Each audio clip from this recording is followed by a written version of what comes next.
Okay, welcome back. We're going to pick up right where we left off, and that was we need to set a flag, and we're going to use flag 3. I'm not sure if I wrote that in my notes. Demon dies in fire explosion, so that'll be flag 3 we're going to use here for this. So the demon dies. We need to set flag 3 when he dies, so that's relatively easy to do. What we do is we just select his blueprint. We fire up our SE plugin, and we go and set flag on a creature death event, so when he dies. And we're going to set flag 3 when he dies. And that's it. That flag will get turned on, and then we want to do a fiery explosion around the room. So what we'll do to do that is we'll throw a few waypoints or a few placeables around where we want our fiery explosions to occur.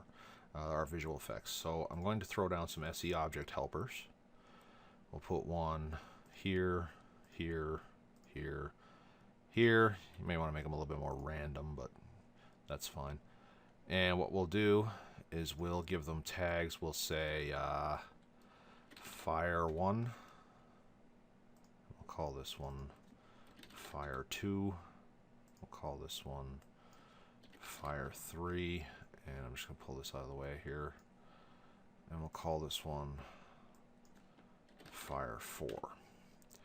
And we're going to have, we'll have 5 visual effects actually. What we'll do is we'll put one on each of these, and we'll put one in the center on our beam source.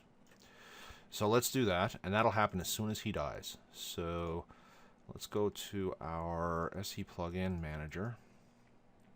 And of course on flag 3, we're going to do big old explosion. Which one we're going to use? Let's see. Let's use Meteor Swarm. So on Fire 1, we're going to do VFX, hit spell, Meteor Swarm large. There we go. That should do. So we'll do that on each of those. Visual effect on Fire 2, and we'll say VFX, what is it, hit spell, Meteor Swarm large, and we'll do that again on Fire 3, VFX, hit spell, Meteor Swarm large, we'll do it on Fire 4, VFX, hit spell, Meteor Swarm large, and one last one on beam source, VFX, hit spell, Meteor Swarm large. Okay, that's our explosion around the room, and the players take a bit of damage. So let's have the players take a bit of damage. Now again, this is I'm only setting this up as a level 1 spell. So the center, the center of the damage AOE area is going to be beam source, because that's the center area. And we'll just have like 2 to 4 damage. Oop, not 24, 2 to 4. It will be fire damage. We'll allow a reflex save. DC 12. It'll be save versus fire. We will have a VFX. What's a good VFX for this hit spell fire? This visual effect here is what visual effect appears on any creature that actually takes the damage. And the radius is, I don't know, 15 meters. That's good enough. So that's the damage, and then the last thing is we want to kill all the priests. So, in version 1.93, there is no kill the bad guy and, you know, leave his corpse laying there kind of thing and then have it disappear. In 1.94, which is the version I use, which at the time of this video creation isn't released, this is just my private internal version, it does. So if I haven't released it in 1.94 in the near future, what I would recommend and what I used to do in the past for things like in some of my older Legends Persistent World encounters is I would use this disappear one. This one is in 193. So what you do is you have a fiery explosion on the bad guy that you want to insta kill, for example, and then you just fire a disappear on him and he'll vanish away. But what I have now in 194 is one called Kill Target.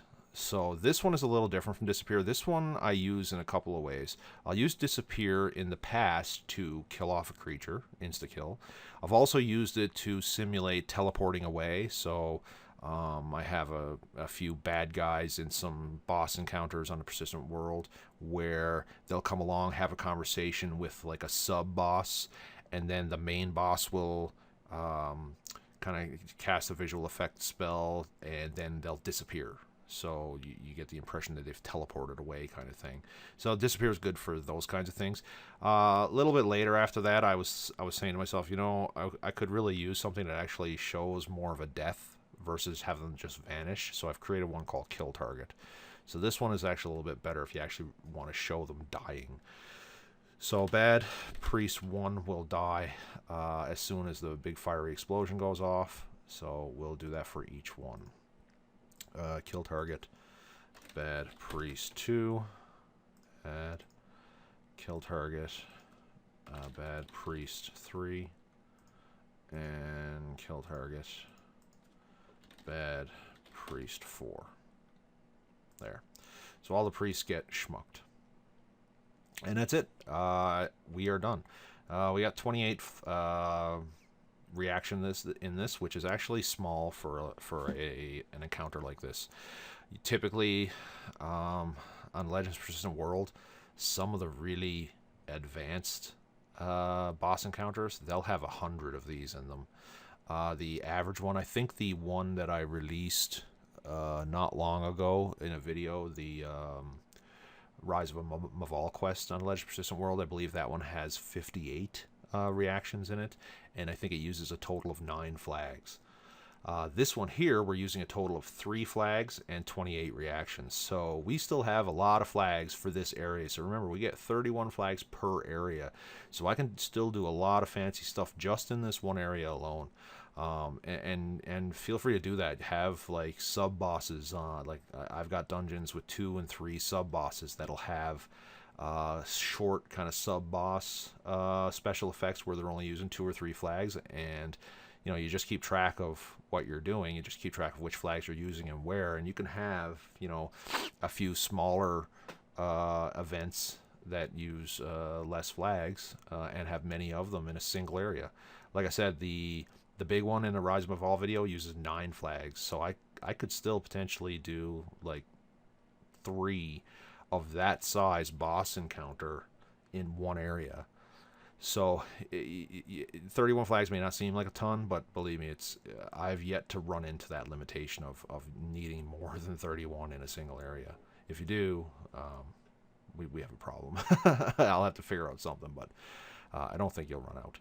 But that's it. All that's left now, and I'm just reviewing everything, and I think I got it all. I'll have to go and run and do a test run before I cut the next video.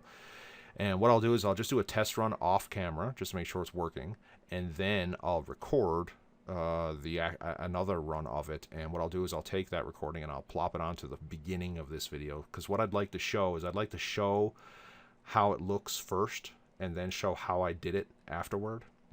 So the how it looks first, I haven't done that yet because I just created it. So I'm kind of going to splice it together that way. But I do want to make sure it's working. So what I'll do is I'll do that off camera. If I find some bugs, which oftentimes I will, I'll find I've typoed something somewhere, I'll record, I'll come back into the tool set and record any bugs that I found. But if you don't hear back from me anymore, then the bugs were fine, or I didn't have any. But I'll record any bugs and how I'll fix them in the next piece, if there is one. Otherwise, if there's no bugs, then thanks for watching, and we'll see you soon.